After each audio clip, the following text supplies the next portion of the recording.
What's up, Bulldogs? We hope you've all had a restful spring break. I'm certainly looking forward to the last quarter of this school year. Let's get straight into some announcements. Tickets for prom on the 29th are currently on sale for $85 with ASB and $95 without. Prices increase weekly, so make sure to make your purchase as soon as possible.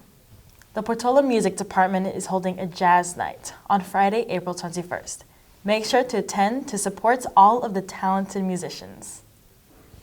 As high school students, I'm sure we all reminisce about the special places we used to visit as children where we could freely express our creativity. In our upcoming segment, we had the privilege of speaking with a founder of one of these beloved places to gain insights into their mission and vision. We all have those special places we used to visit as kids, where we could let our imaginations run wild and create magical worlds. And one of those places in Orange County is Pretend City Children's Museum. One of my children is just extremely bright, and with that came some learning behaviors, or just not just learning behaviors, but kind of character flaws. And so that presented some unique opportunities to really learn how we learn best. When I was watching my children play and they went to Orange Coast College Early Childhood Lab School, I learned a lot about early childhood development and how children learn, and we all learn best by doing, by actually playing. And so as they were playing, I thought, well, I'd like to have a city in my living room, but my living room wasn't big enough to build a city. And then it dawned on me, why don't I build a city for all children? Since opening its doors in 2009, Pretend City has become a haven for parents and children alike, providing a safe and engaging space for kids to unleash their imaginations and learn through pretend play. It's a beautiful place. I mean, it kind of simulates the life that we live every day. You know, he gets to go see how it feels when we go to Trader Joe's and we go and work when I work on my car, you know, and certain things. So I really like it for him. It's a good start. Pretend City's Children's Museum is not just limited to sparking the imagination of young children. In fact, the museum's commitment to fostering creativity extends beyond its primary audience, reaching high schoolers as well. One of the things from the very beginning that was really important to me and to all of those that helped me found Pretend City is that we don't stop at early childhood, that we really provide opportunities through a child's growth to experience the same things they were at Pretend City. We do have a very robust volunteer program. We're one of the only organizations in Orange County that starts our volunteer program at age 12. And we want to have youth come in and play with our youngest citizens because they look up to those older children. And then also it gives lots of opportunities to find out as a young volunteer what your interests are. Through the volunteer program, Sandy hopes to continue to encourage the use of one's imagination even after their early years. I think volunteering there, I gained a lot more of being able to use my creativity, imagination, sometimes they didn't know what they wanted to build. For example, sometimes for Valentine's Day, they're like, oh, what are we gonna build here? And they'd ask us for help, and then we'd be able to throw in a bit of our imagination and our ideas to help come up with a prop or an idea or a game that the kids could play. When I was younger, I always wanted to be an engineer, so being able to build that creativity on being able to see, oh, what do the people want, or what do the little kids want to have, then it kind of helps, because then in the future I know that I can be able to use the creativity for engineering and being able to build things people need in society. Pretend City's Children's Museum has become a beloved institution in Orange County and beyond by offering a safe and stimulating space for children to engage in imaginative play. So let us remember that a work hard, play hard mentality can benefit us throughout all stages of life. Be curious, genuinely curious. Ask lots of questions of lots of people, and really hold on to that sense of wonder and just ask questions. You'd be surprised at how much you'll learn and how much that will help in establishing and building your own imaginations and what the possibilities are for you. As the spring season continues on, our Bulldogs have been making us proud in athletics. Here's Ennis with sports. Stepping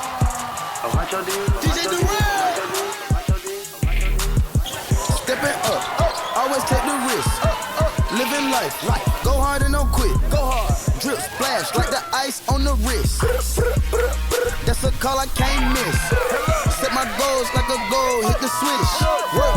Work, check it off the checklist. In a position to win, in a position to go. In a position to win. In a position to go. In a position to win. In a position to go. In a position to win. In a position to go. What's up, Bulldogs? It's Enes, and welcome back to another segment of PNN Sports. Before we dive into some recent game scores, let's take a look at our top plays of the week. To start it off, at number 3, boys volleyball player number 33, Jacob Lee, lobs it over the net, and it's returned by the opposing player right into the hands of number 1, Noah Looper, who spikes the ball so hard the other team can't return it. At number 2, girls lacrosse player number 23, Malaika Fauzi, passes it to number 8, Jaden Cohan, who shoots a behind the back shot to fool the defense and score the goal. And at number 1, at the top of the 7th inning, we have number 2, David Lee, who hits the ball deep into right field, allowing number 16, Nick Sanchez, and number 3, Caden Wu to score and break the tie versus University. Great job to all of our athletes who made it into this week's top plays. To start off our sports updates, baseball pummeled Sage Hill twice. The first time with a score of 21-4, and the second with a score of 17-2. Then they beat University in a close game with a score of 10-8. Boys lacrosse demolished Laguna Hills with a score of 20-5. Next, boys tennis destroyed Laguna Hills 15-3 and Irvine also with a score of 15-3. Boys volleyball shut out Laguna Hills with a score of 3-0, and boys golf annihilated Laguna Hills with a score of 205-305.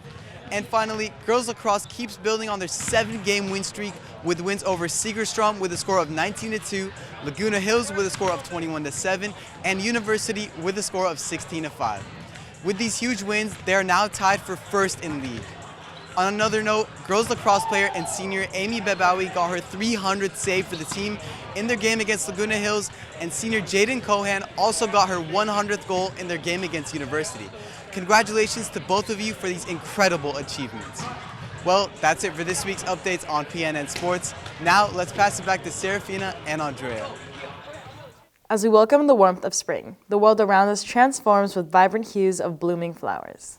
However, as we revel in the beauty of the season, let's not forget our responsibility to nurture and protect our planet. April 22nd, otherwise known as Earth Day, marks the anniversary of the birth of the environmental movement in 1970. One of the key issues that sparked the founding of Earth Day was the rampant pollution that was damaging the planet's air, water, and soil. In the years leading up to the first Earth Day, there were numerous environmental disasters, such as the massive oil spill off the coast of Santa Barbara, California in 1969. People were becoming increasingly concerned about the impact of human activity on the environment and the consequences it would have for future generations. The first Earth Day provided a platform for people to come together and demand action to address these pressing environmental issues. Today, the event continues to serve as a reminder of the ongoing need to protect the planet from pollution and other threats. Also, to promote sustainability and environmental stewardship in all aspects of our lives. Pride has always been at the core of what makes our schools so special. Hey there, Bulldogs! Do you know what the Pride values are and how to demonstrate them? The following video will tell you what they are and share examples of each. P is for perseverance. I literally can't do this math problem. It's so difficult. Persevere through it. Okay, maybe I'll try again.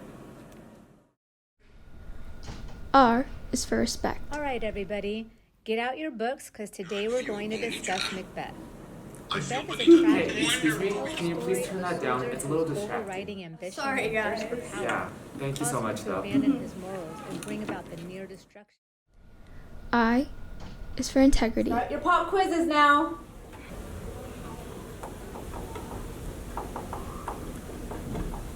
Psst. Yo, is that the answer? Guys, what are you doing? That's academic dishonesty. It's fine. Everybody does it. That's not true. Not everybody does it. Have some integrity. D is for drive. Hey, are you guys struggling with this project? I don't think I'm going to be able to finish. Maybe we should create a study group, study after school.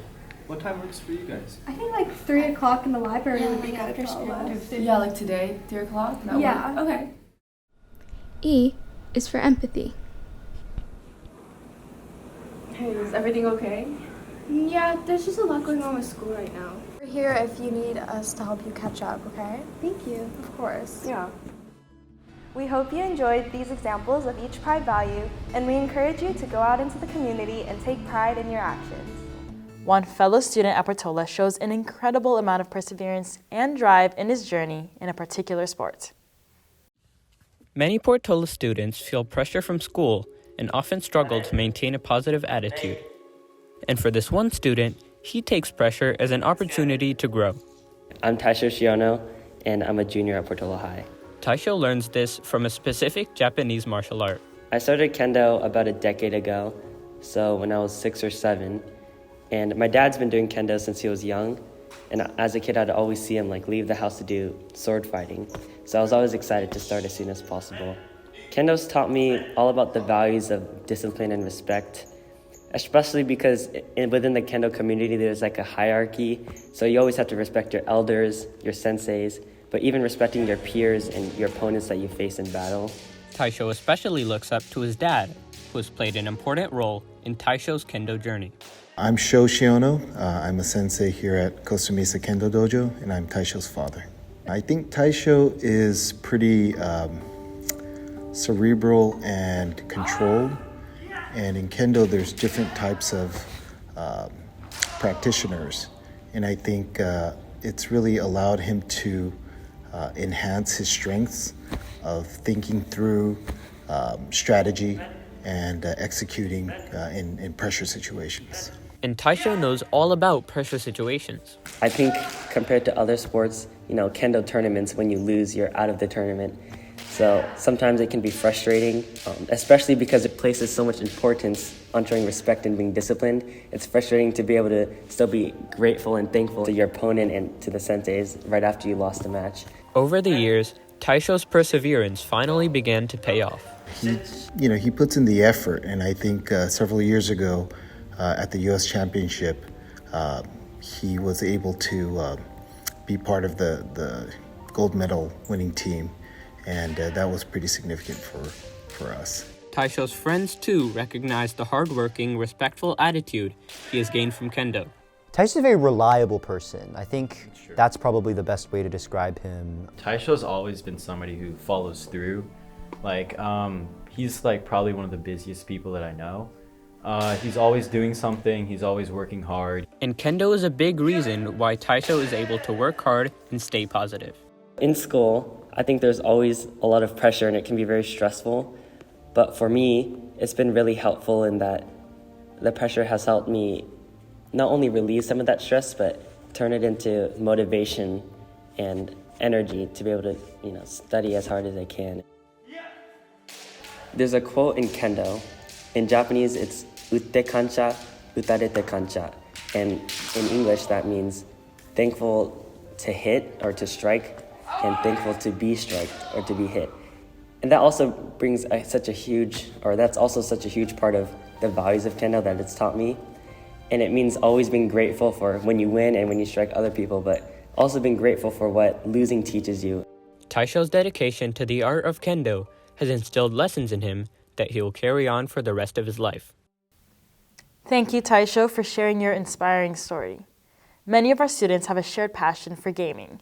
Today, one of our Bulldogs will share her remarkable story in pursuing her interest in this exciting hobby. It's fear, adrenaline, a little bit of excitement, because it's uncertain what's going to happen.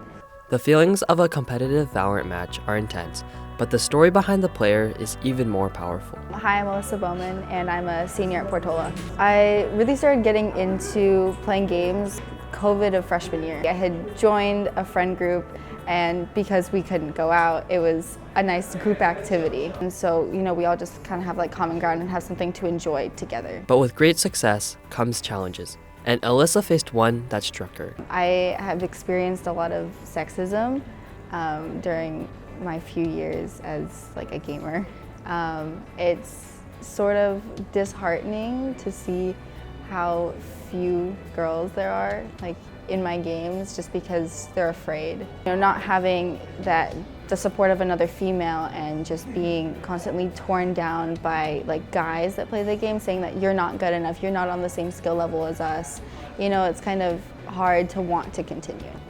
I took a break from competitive for a little while just because it was getting really toxic, and I like kind of chilled and played games on my own.